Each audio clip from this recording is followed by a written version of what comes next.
அருட்பெருஞ்சோதி அருட்பெருஞ்சோதி தனிப்பெரும் கருணை அருட்பெருஞ்சோதி. எல்லா உயிர்களும் இன்புற்று வாழ்க, வள்ளல் மலரடி வாழ்க வாழ்க, கொல்லா விரதம் குவளை எல்லாம் ஊங்குக, நல்லோர் நினைத்த நலம் பெறுக, நன்று நினைத்த எல்லோரும் வாழ்க இசைந்து. உலக மக்களே, அறிவார்ந்த அன்பர்களே, ஆண்மநேய ஒருமைப்படுகிற அன்பர்களே, அருட்பெருஞ்சோதி ஆண்டவருடைய திருவிளையாடலை பார்த்து கொண்டிருக்கிறோம். அருட்பெருஞ்சோதி ஆண்டவர் 51 வருடங்கள் 1823ஆம் ஆண்டு தொடங்கி 1874 ஆண்டு வரையும் 30/1/1874 வரையிலும் 51 ஆண்டுகள் எப்படியெல்லாம் திருவிளையாடல் செய்தார் என்பதை நமது பிள்ளை பெருமானவர்கள் திருவற்பாவிலே கூறியதை விளக்கங்களை நாம் பார்த்து கொண்டிருக்கிறோம். இந்த பிரபஞ்சம் தோன்றிய காலத்திலிருந்தே சமயங்களும் மதங்களும் மார்க்கங்களும் உருவாகி அதற்கு ஏற்றபடி ஆலயங்களை அமைத்து வழிபாட்டு முறைகளை அமைத்து மக்களை வழிபட செய்து விட்டார்கள். சமயங்களும் மதங்களும் மார்க்கங்களும் முடிவடையக்கூடிய நிலையில் 4 யுகங்களிலும் முடிவடையக்கூடிய நிலை கிரேதயுகம், திரேதயுகம், துவார யுகம், கலியுகம். கலியுகம் முடிவடைகின்ற அந்த கடைசி கட்டத்தில் கடைசி காலத்தில் அருட்பெருஞ்சாண்டவருடைய கடைசி திருவிளையாடல் நடைபெறுகிறது. சமயங்களும் மதங்களும் மார்க்கங்களும் இல்லாத ஒரு தனி மார்க்கம் உலக மக்களுக்கு தேவை என்பதற்காக சமரச சுத்த சன்மார்க்கத்தை நிறுவி அதை தன் மகனிடம் ஒப்படைத்து உலக மக்களையெல்லாம் சுத்த சன்மார்க்கத்தில் சேர்த்து உலக மக்களெல்லாம் இன்புற வாழ வேண்டும், சமரசமாக வாழ வேண்டும் என்ற நோக்கத்திற்காக தனது மகனை, தனது செல்வ பிள்ளையை ஒரு தாயின் வழியாக இந்த மண்ணுலகை வருவிக்க செய்தார் அருட்பெருஞ்சோதி ஆண்டவர். அதற்கான சான்றுகள் திருவற்பாவிலே இருக்கின்றன. ஆன்ற சன்மார்க்கம் அணிபெற என்னைத்தான் இன்று அமுதளித்த இனிய நற்றாயே என்று வளர்ப்பமானவர்கள் அருட்பெருஞ்சோதி அகவலிலே கூறியிருக்கிறார்கள். அதேபோன்று திருவெட்பா பாடலிலும் அகத்தை கருத்து புறத்தை வெளுத்திருந்த உலக அனைவரையும் சகத்தை துருத்தி சன்மார்க்கத்தை அடைவித்திட அவரும் இகத்தை பரத்தை பெற்று மகிழ்ந்திடுவதற்கென்றே என்னை முகத்தே இறைவன் வருவிக்க உற்றேன், அருளை பெற்றேனே என்று நமக்கு தெளிவாக அருளியிருக்கிறார்கள். அதன்படி 1ஆம் திருமுறையிலிருந்து 6 திருமுறை வரைக்கும் எப்படியெல்லாம் இறைவன் திருவிளையாடல் செய்தார் என்பதையும் எப்படியெல்லாம் அருளை கொடுத்தார் என்பதையும் ஒவ்வொரு திருமுறையின் வாயிலாக ஒவ்வொரு பதிகத்தில் இருக்கின்ற பாடல்களின் மூலமாக நாம் பார்த்து கொண்டிருக்கிறோம். பிள்ளை பெருமானவர்கள் ஒரு தாயின் வழியாக இந்த மண்ணுலகை வருவிக்க உற்று 9 ஆண்டுகள் வரையிலும் தான் யார் என்ற தெரியாத நிலையில் இருந்து கொண்டிருக்கிறார்கள். 9வது ஆண்டிலே அருட்பெருஞ்சோதி ஆண்டவர் ஆட்கொண்ட பிறகு இறைவனால் வருவிக்க உற்றவன் என்ற நிலை மட்டும் அவருக்கு தெரிகிறது. அதன் பிறகு எந்த நிலையும் அவருக்கு தெரியாது, மறைப்பு நிலையில் இருந்து கொண்டிருக்கிறார். மறைப்பு நிலை என்பது எதுவுமே தெரியாதவருக்கு. அப்போ சமயங்களும் மதங்களும் மார்க்கங்களும் சூழ்ந்திருந்த காலகட்டங்களில் எப்படியெல்லாம் அந்த நெறிகளை பின்பற்றி கொண்டிருந்தார், எப்படி இறைவனை வணங்கி கொண்டிருந்தார், அதன் பிறகு இதெல்லாம் தேவையில்லை என்று சுத்த சன்மார்க்கத்தை பெற்ற பிறகு எப்படி உலக மக்களுக்கு தெரிவிக்கிறார் என்பதை தான் இறைவனுடைய திருவிளையாடலாக நாம் பார்த்து கொண்டிருக்கிறோம்.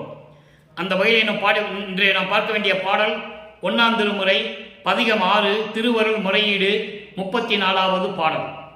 இன்று 34வது பதிவு அருட்பெருஞ்சோதி ஆண்டவருடைய திருவிளையாடல் 34வது பதிவிலே பார்க்க போகிறோம். நல்லா கவனிச்சுக்கிட்டே வாங்க. முதல்ல பாடலை கவனிங்கள்.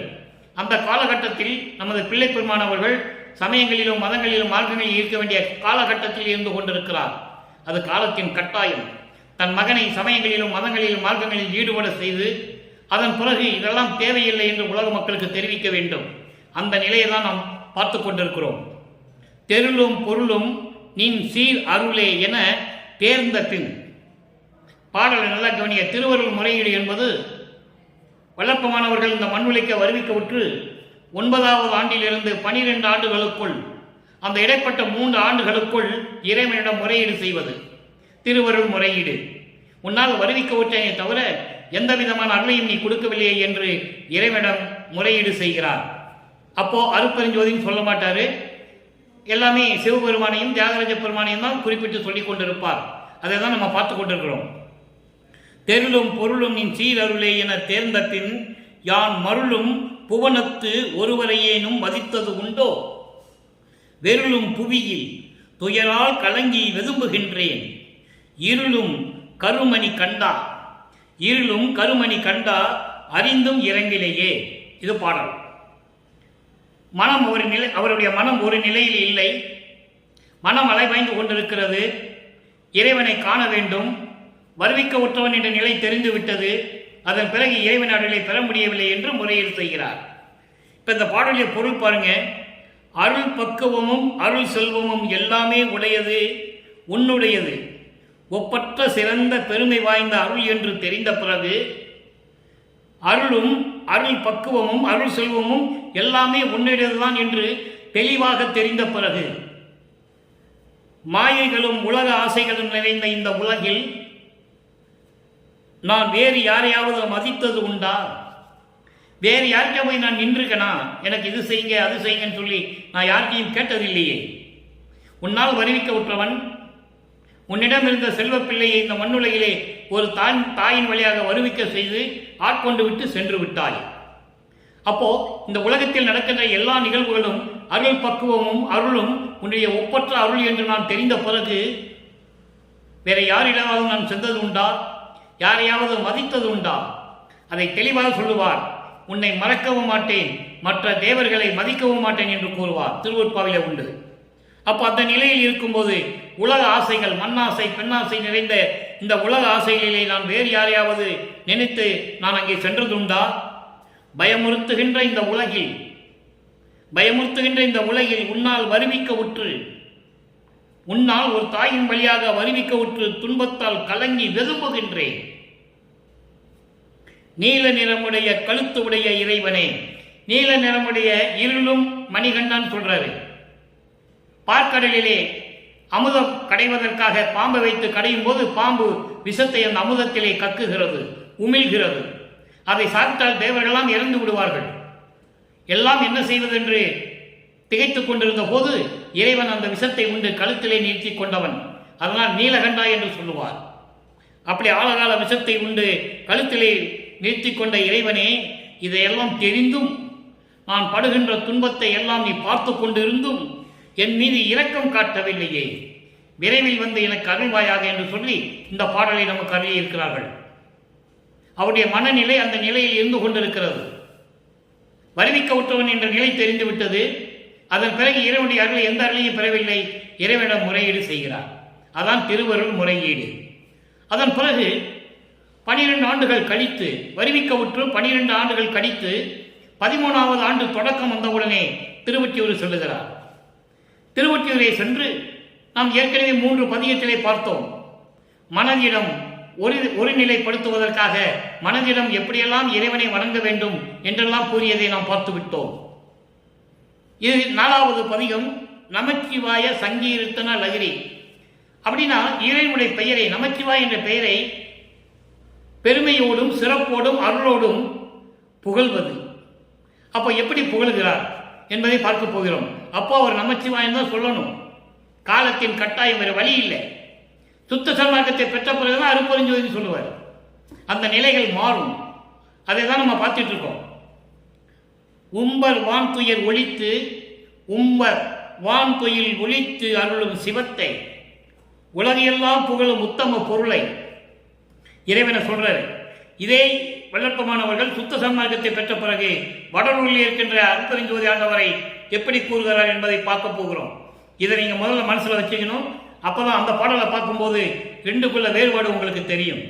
சமயங்களும் மதங்களும் மார்க்கங்கள் எல்லாம் எப்படி இறைவனை சொல்லிட்டு இருந்தன, சுத்த சன்மார்க்கத்தை பெற்ற பிறகு அருட்பெருஞ்சோதி ஆண்டவரை எப்படி வல்லற்பமானவர்கள் கூறுகிறார் என்பதை நீங்கள் புரிந்து கொள்ள முடியும். தம்பமாய் அகிலாண்டமும் தாங்கும் சம்புவை, சிவ தர்மத்தின் பயனை, பம்பு சீரருள் பொருள் தரும் முகிலை, பரம ஞானத்தை, பரம சிற்சுகத்தை, நம்பினோர்களை வாழ்விக்கும் நலத்தை, நமச்சிவாயத்தை நான் மறவேனே.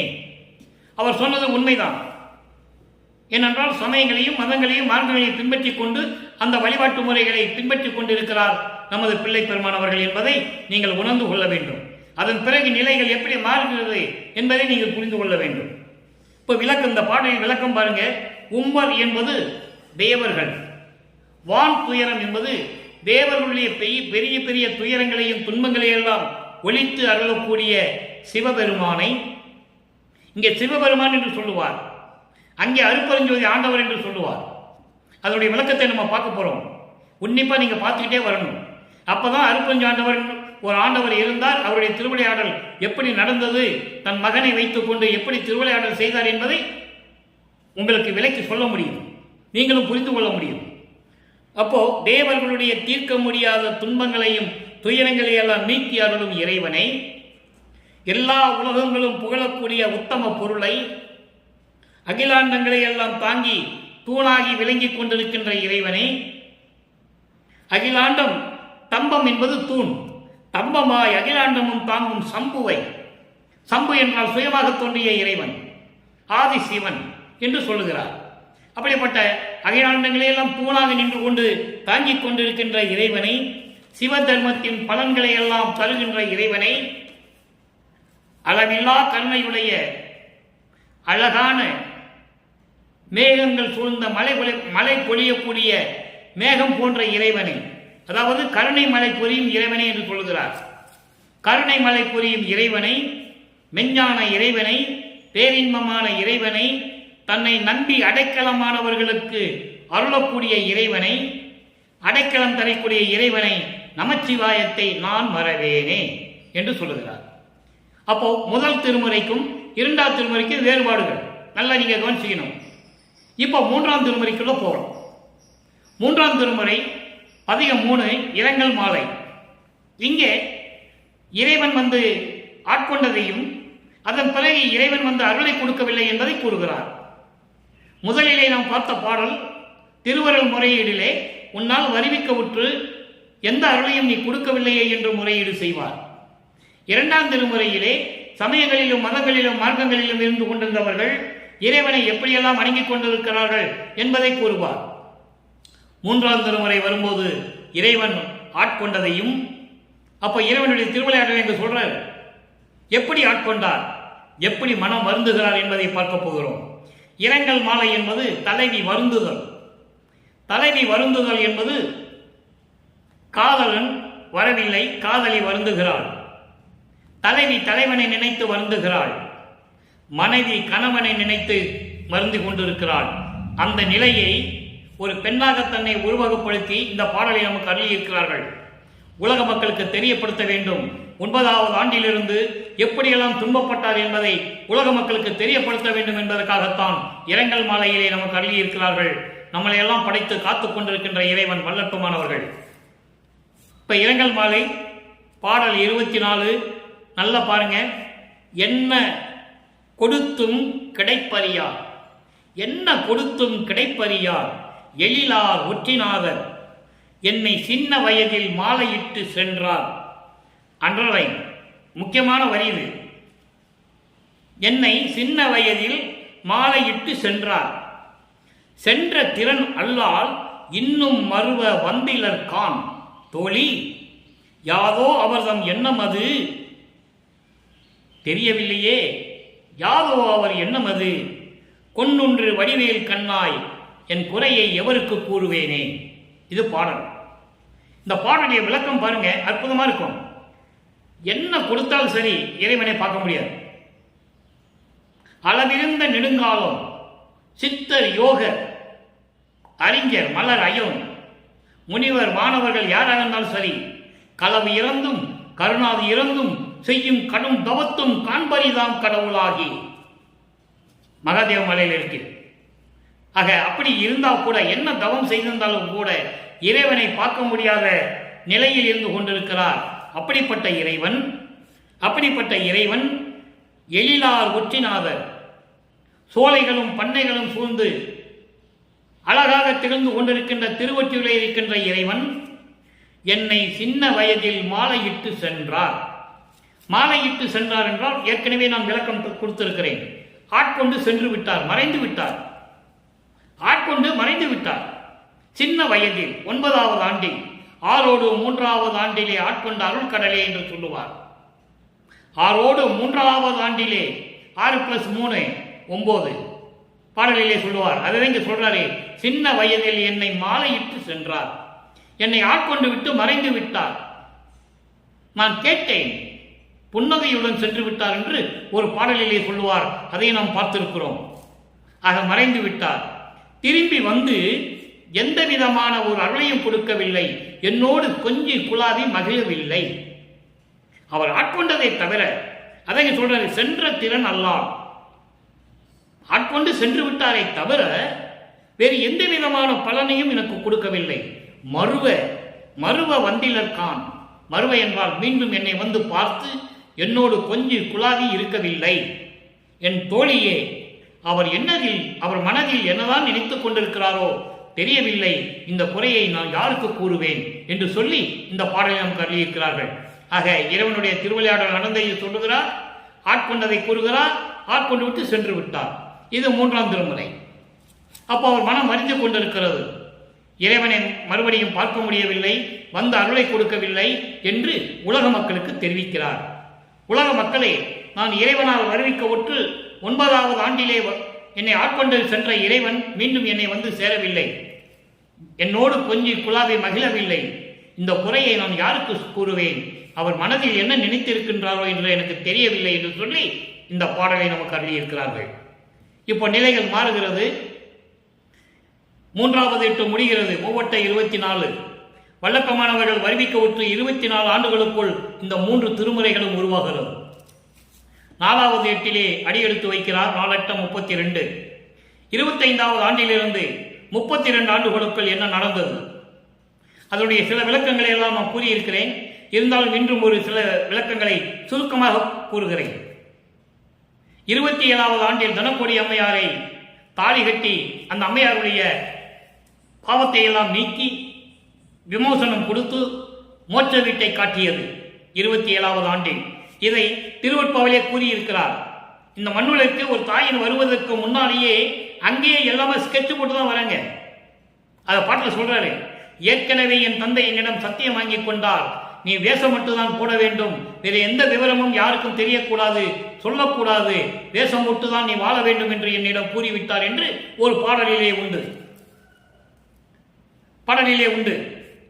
யாரும் மறுக்க முடியாது. அப்படிப்பட்ட நிலையில் இருக்கும்போது இந்த நிலையில் என்ன நடக்கிறது? அதிசயமாலை 4ஆம் திருமுறையிலே நமச்சிவாயம் என்று வராது, சண்முக சிவ ஓம் என்று வராது, சிவசிவாய் என்று வராது. இறைவன் வந்து அருளை எப்படி அருளை கொடுக்கிறார்? சமயங்களையும் மதங்களையும் மார்க்கங்களையும் விட்டுவிட்ட காலகட்டம் அது. இங்கே கூறுவார், அங்கே சமயங்களையும் மதங்களையும் மார்க்கங்கள் இருக்கும்போது என்னென்ன தவறு செய்தார், எப்படி பிள்ளைகள் நடந்தது, இருக்க சொன்னாய் இருந்தேன் என்று கூறுவார். அதை இந்த பாடலிலே நாம் பார்க்க போகிறோம். நல்லா கவனிங்க, எப்படி இறைவன் வந்து அருளை கொடுக்கிறார், திருவிளையாடல் எப்படி நடக்கிறது, உலக மக்களுக்கு சொல்ல வேண்டும். வல்லப்பமானவர்கள் இந்த மண்ணிற்கு வரிமைக்கு விட்டு 202 ஆண்டுகள் நடந்து விட்டது. யார் சொன்னாங்க? இல்லை, வல்லப்பமான் திருவருப்பாவிலே என்றாவது ஒரு நாள் இது உலக மக்களுக்கு தெரிய வேண்டும் என்பதற்காகத்தான் திருவருப்பாவை நமக்கு அருளியிருக்கிறார்கள் என்பதை நான் பதிவு செய்ய கடமைப்பட்டிருக்கிறேன். அதிசய மாலை 4வது பாடலை நல்லா கவனிங்க. அந்தோ இது அதிசயம் என் புகழுதே. ஐயோ, என்ன எப்படி அதிசயம் நடந்தது, நான் எப்படி சொல்லுவேன்? அறிவுடையார் ஐம்புலனும் செறிவுடையாராகி வந்து ஓலமிடவும். அறிவுடையார், இந்த மண்ணுலகில் இருக்கின்ற ரிஷிகள், முனிவர்கள், அறிஞர்கள் யாராக இருந்தாலும் சரி, ஐம்புலங்களையும் அடக்கி தவம் இருக்கிறார்கள். கற்பங்கள் பல கோடி செல்ல தீய கனலிடு ஊசி மேல் காலை ஊன்றி பொற்புற நெய் உணவின்றி உறக்கமின்றி ஐம்புலங்களையும் அடக்கி புலர்ந்து எழுந்து புலப்பட ஐம்பொறியும் ஓம்பி நிற்பவருக்கு ஒழித்து. மகாதேவமாலையில உண்டு. 55வது பாடல்ல அற்புதமாக இருக்கும் அந்த பாடல். அதை இங்க சொல்றாரு, ஐம்புலங்களையும் அடக்கி தவம் இருக்கிறார்களே, அவர்களெல்லாம் இறைவனை பார்க்க முடியாமல் கதறி அழுகிறார்கள், புலம்புகிறார்கள், கூச்சல் இடுகிறார்கள், இறைவனை பார்க்க முடியவில்லையே என்று. அப்படி இருக்கும்போது அவருக்கு அருளாமல், அவர்களுக்கு அருளை கொடுக்காமல், மருளால் மனம் சென்ற வழியெல்லாம் தினம் சென்ற மதியே. சமயங்களிலும் மதங்களிலும் மார்களில் ஈடுபட்டுக் கொண்டு, மாயங்களிலும் மயக்கங்களிலும் திரிந்து கொண்டு, அறிவில்லாமல் திரிந்து கொண்டிருந்தேனே, மனம் ஒரு நிலையில் இல்லாமல் அலைவாய்ந்து கொண்டிருந்தது. அப்படி இருந்த என்னை தினம் சென்ற மதியேன், தினமும் அந்த மாதிரி நான் சென்று கொண்டிருந்தேன். அப்படி இருந்த எனக்கு எந்தோ என்று உலகை எம்ப வழி வெளியே உழலுவேன். ஐயோ என்ன கொடுமை இது என்று சொல்லி அழுது புலம்பிக் கொண்டிருந்தேன். உழல்வேன், திரிந்து கொண்டிருந்தேன், தெரு தெருவாக திரிந்து கொண்டிருந்தேன், இறைவனை பார்க்க முடியவில்லை என்று.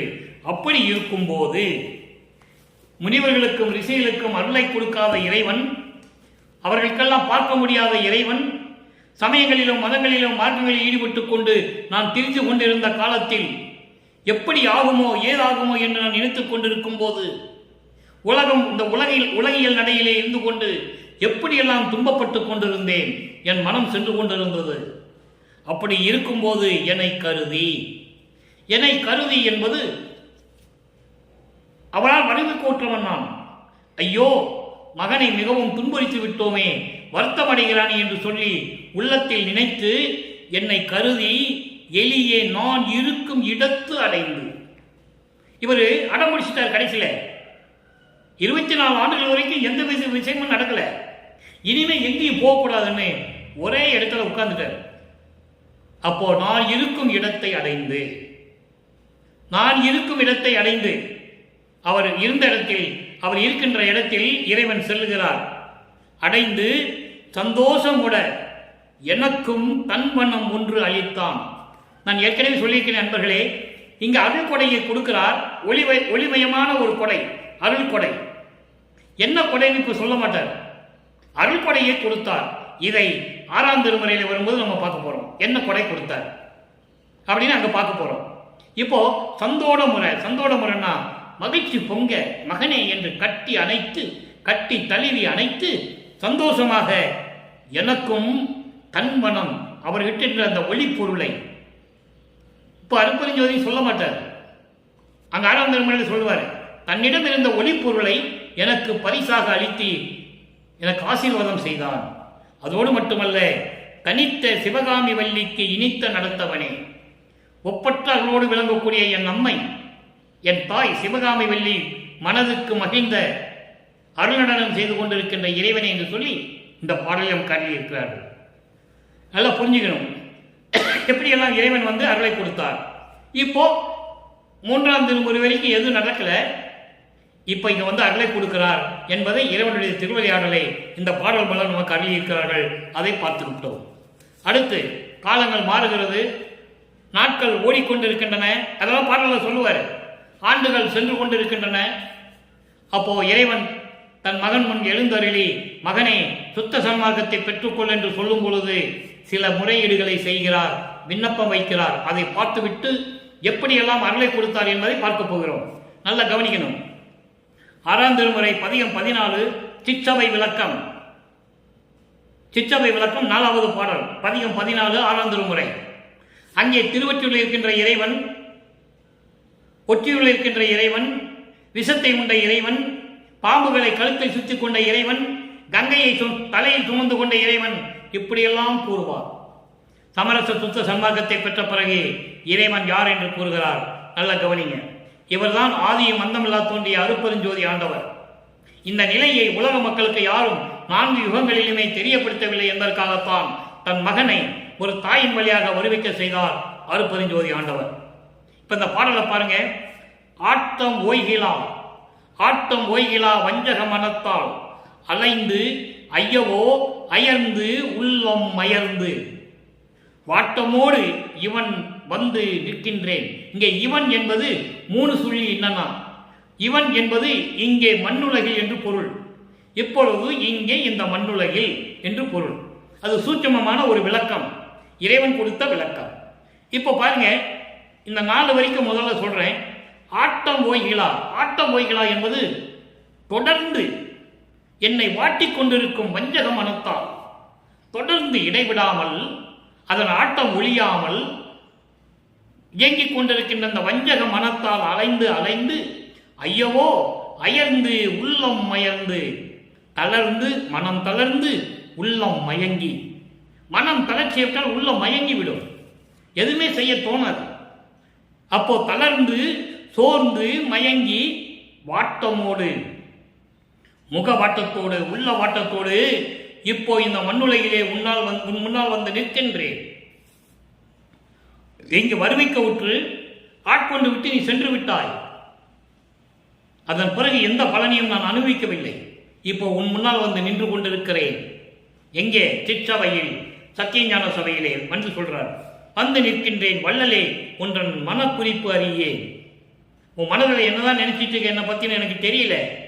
நாட்டம் நின்புடை அன்றி மற்ற அறியேன். எனது விருப்பமெல்லாம், எனது ஆசை எல்லாம், என்னுடைய அன்பை எல்லாம் உன்னிடம் தானே வைத்துக் கொண்டிருக்கிறேன். வேறு ஒன்றும் எனக்கு தெரியாது. வேறு யாரிடையும் நான் செல்ல மாட்டேன்.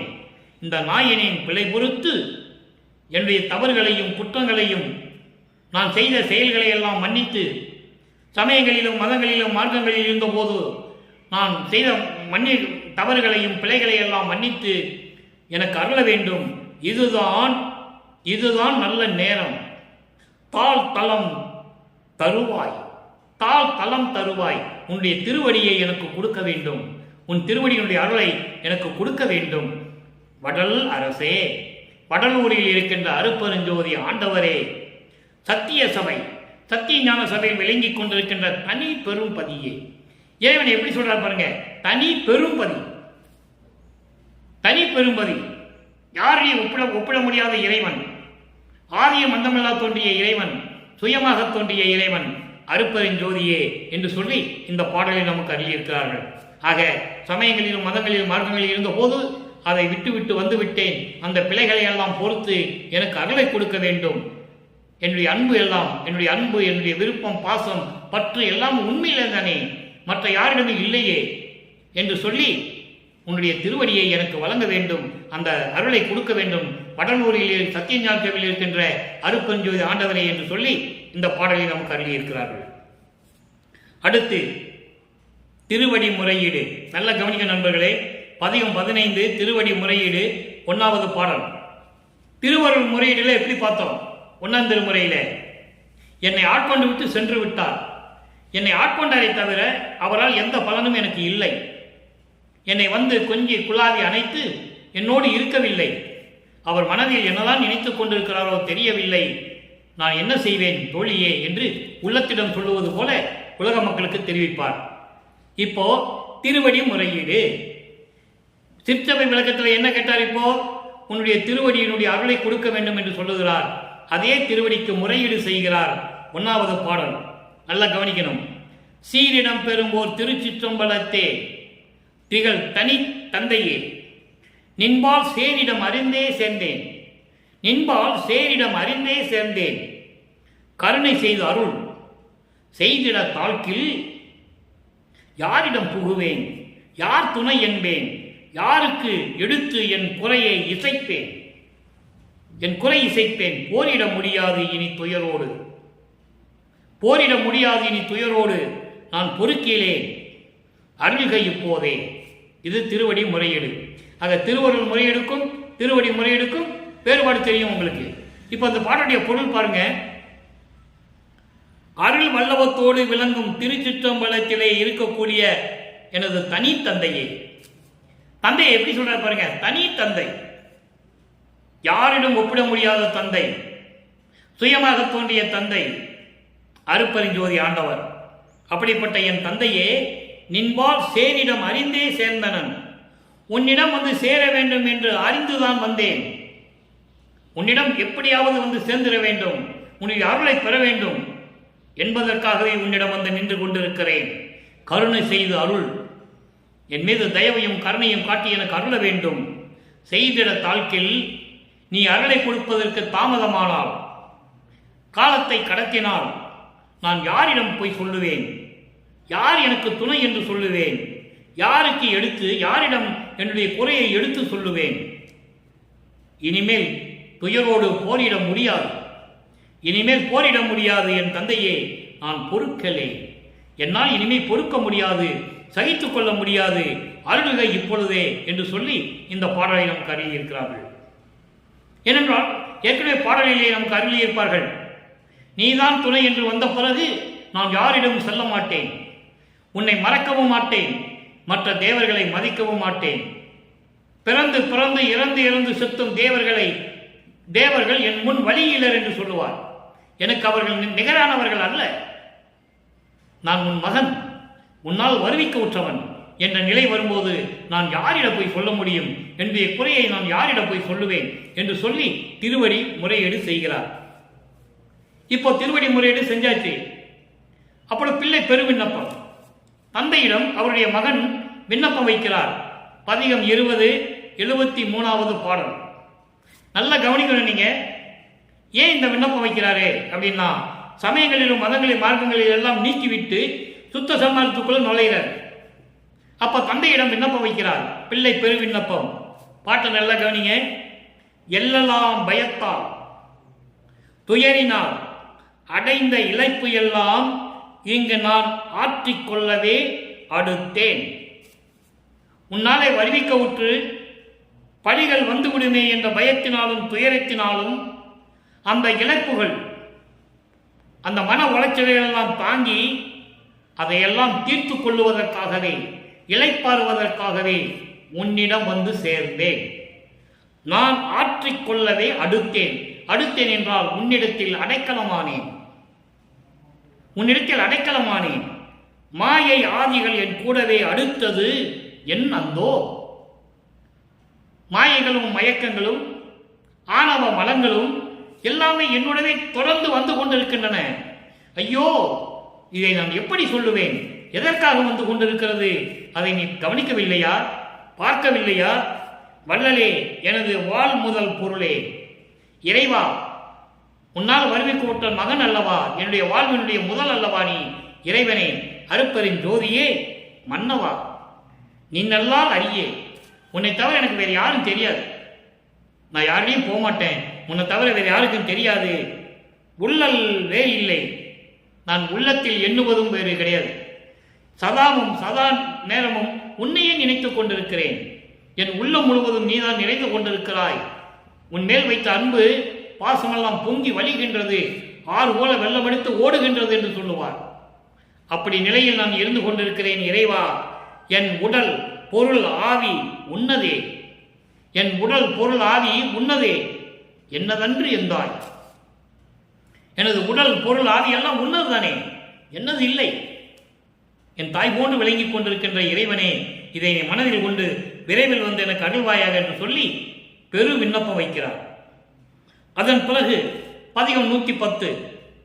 இப்போ எல்லா நிலைகளும் மாறி தனித்திரளங்கள் வரும் 120வது பாடல். ஞானகார சுடரே, இறைவனை சொல்லுகிறார். ஞான மணிவிளக்கே, ஆனா அருப்பெரும் சிற்றம்பலத்தே, ஆனா அருப்பெரும் சிற்றம்பலத்தே ஆனந்தத்து. இப்போ இந்த 2 வரிக்கு விளக்கம் பாருங்க. மெஞ்ஞான சுடரே, ஞானகாரம்னா மெஞ்ஞானம். நான் ஏற்கனவே விளக்கம் கொடுத்திருக்கிறேன். ஞானம் என்பது வேறு, மெஞ்ஞானம் என்பது வேறு. ஞானி என்பது வேறு, இறைவன் என்பது வேறு. எல்லாமே வழக்கமான என்ன சொன்னாங்க? ஞானின்னு சொன்னாங்க. ஞான சித்தர், ஞானி, யோகி, போகி, எழுத்தாசிரியர், கற்பனை கதையாசிரியர், பாடலாசிரியர், சீர்திருத்தவாதி, இப்படிதான் சொன்னாங்க. அவர் இறைவன் யார் சொல்லலையே. அவர் இறைவனாகவே வருவிக்கப்பட்ட என்ற நிலை மக்களுக்கு உணர்த்த வேண்டும், உணர வேண்டும் என்பதற்காகத்தான் திருவருட்பாவையில் நமக்கு ஒவ்வொரு பாடலிலும் கூறியிருக்கிறார்கள். 5 தொழிலையும் செய்து கொண்டிருக்கிறேன் என்று சொல்லுகிறார்.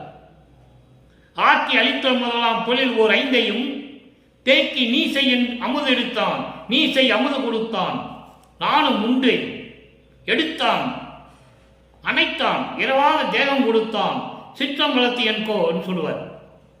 5 தொழிலை இதற்கு முன்னால் பிரம்மனும் திருமாலும் ருத்திரனும் சதாசிவம் மகேஸ்வரன் 5 பேர் தனித்தனியாக செஞ்சிட்டு இருந்தாங்க. மகனே, 5 தொழில் நீயே செய். அவர்கள் காலம் முடித்து விட்டது. அவர்களெல்லாம் காலம் முடிந்து அருள் இழந்து என் திருவடியில் இருக்கிறார்கள். 5 தொழிலையும் நீயே செய் என்று சொல்லி திருவுட்பாலை நமக்கு அறிவியிருக்கிறார்கள். அதை தான் இங்க சொல்றார். அப்படிப்பட்ட இறைவனே, ஆனா அருப்பெரும் சிற்றம்பலத்தே, அருள் மனம் வீசக்கூடிய, அருளோடு விளங்கக்கூடிய திருச்சிற்றம்பலத்திலே விளங்கிக் கொண்டிருக்கின்ற இறைவனே என்று சொல்லுகிறார்.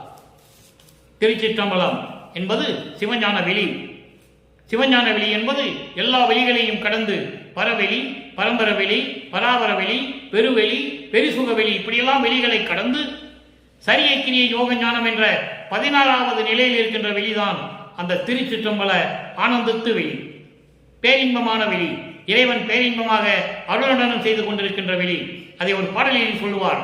நன்னாலும் கடந்த ஒளி ஞான சபாபதியே.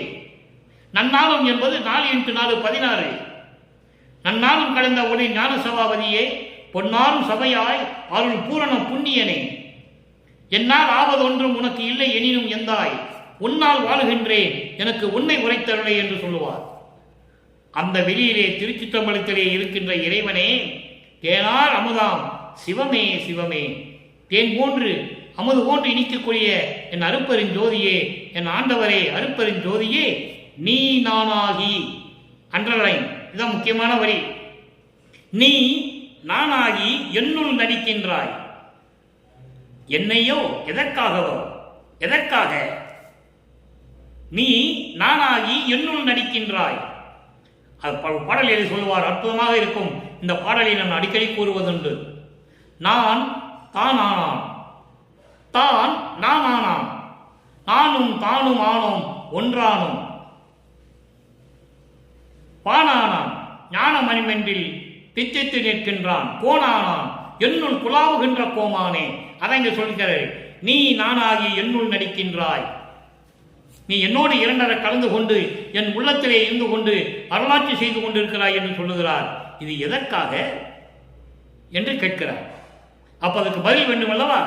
அதான் சொல்றாரே, என்னது உடலும் உயிரும் பொருளும் நின்னதல்லவோ, என்னது உடலும் உயிரும் பொருளும் நின்னதல்லவோ, எந்தாய் இதனை பெருக என நான் இன்று சொல்லவோ.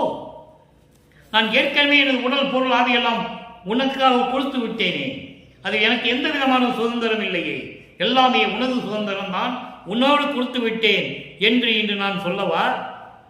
சின்ன வயதில் என்னை ஆண்ட திறத்தை நினைக்குதே என் உள்ளம் நினைக்கும் போது, சின்ன வயதில் என்னை ஆண்ட திறத்தை, அந்த அருள் வல்லவத்தை 9வது ஆண்டில் ஒரு தாயின் வழியாக இந்த மண்ணிலையை எனக்கு வருவிக்க செய்து 8 ஆண்டுகள் வரையிலும் என்னை தவிக்க விட்டு 9வது ஆண்டிலே என்னை ஆட்கொண்டாயே, அதை நினைக்கும் போது, அந்த அருள் வல்லவத்தை நினைக்கும் போது சிந்தை நினைக்க கண்ணீர் பெருக்கி உடம்பை நனைக்குதே.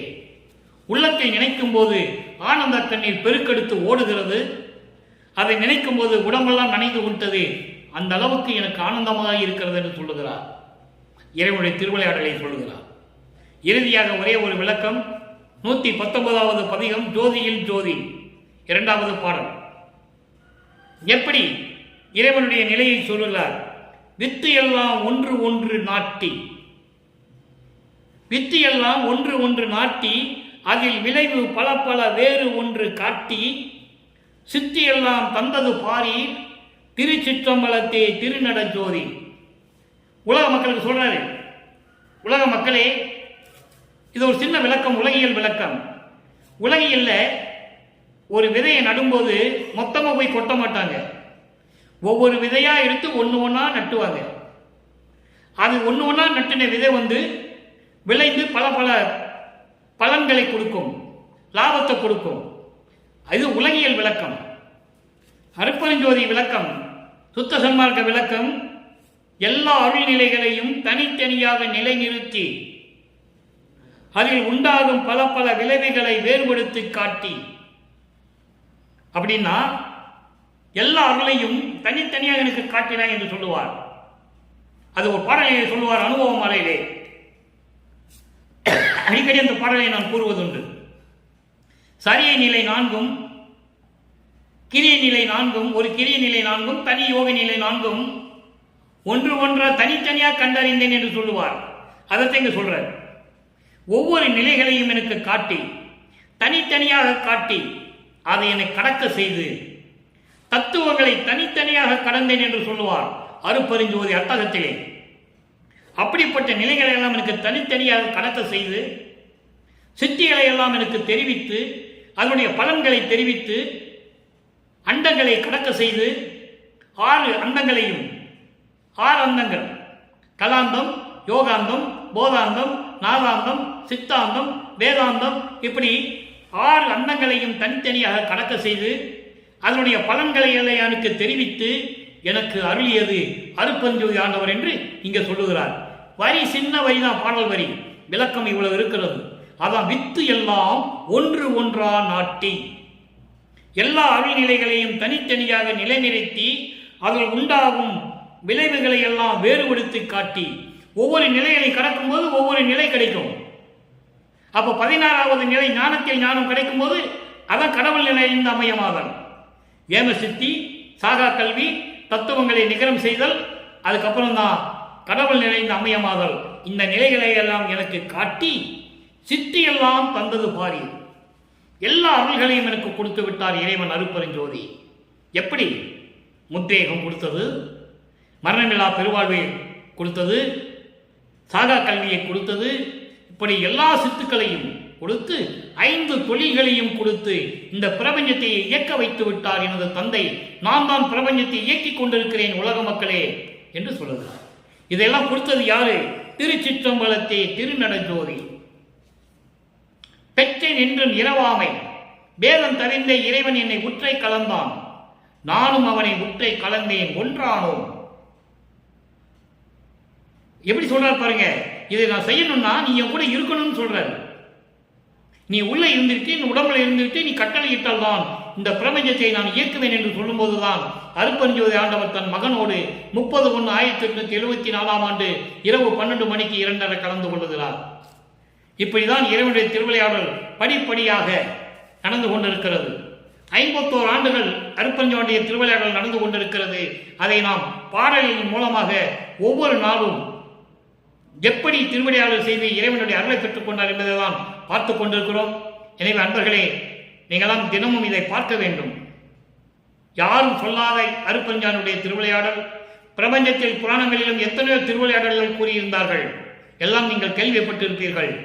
திருவருட்பாவிலே நமது பிள்ளை பெருமானவர்கள், வல்லப்பமானவர்கள் எப்படியெல்லாம் இறைவன் அருளை பெற்றுக்கொண்டார், எப்படியெல்லாம் இறைவன் அருளை கொடுத்தார் என்பதையும், எப்படியெல்லாம் திருவிளையாடல் செய்து கொடுத்தார் என்பதையும் ஒவ்வொரு பாடலின் மூலமாக நமக்கு விளக்கி கூறிக்கொண்டிருக்கிறார்கள். அதை தான் பார்த்து கொண்டிருக்கிறோம். எனவே உலக மக்களே, நீங்கள் அனைவரும் சமயங்களும் மதங்களும் மார்புடைய நெறிகளை விட்டுவிட்டு சுத்த சன்மார்க்கத்தில் இணைந்து உருவ வழிபாடுகளை விட்டுவிட்டு ஜோதி வழிபாடு செய்து அதனுடைய சமயங்களிலும் மதங்களில் கூறப்பட்ட சங்கற்ப விகற்பங்களை எல்லாம் விட்டு ஜோதி வழிபாடு செய்து இறைவனுடைய அருளை நீங்கள் பெற வேண்டும் என சொல்றாரு. எல்லாம் உடைய அற்புதஞ்சோதி அற்புத கடவுளே, இது தொடங்கி எக்காலத்தும் சுத்த சன்மார்க்கத்தின் முக்கிய தடைகளாகிய முக்கிய தடைகள் சொல்றாரு. சன்மார்க்கத்துக்கு, சுத்த சன்மார்க்கத்திற்கு, சுத்த சன்மார்க்கத்துக்கு முக்கிய தடைகளாகிய சமயங்கள், மதங்கள், மார்க்கங்கள் என்பவற்றின் ஆசார சங்கற்ப விகற்பங்களும் வருணம் ஆசனமும் முதலிய உலகாச்சார சங்கற்ப விகற்பங்களும் எங்கள் மனதில் பற்றாவண்ணம் அருள் செய்தல் வேண்டும். ஏன் இப்படி முறையீடு செய்கிறார் என்றால், காலம் காலமாக மக்கள் அதனை ஊறிவிட்டார்கள். ஒரு நாள் அவங்களை திருச்சி கொண்டு வர முடியாது. அப்போ இறைவனிடம் முறையீடு செய்கிறார்.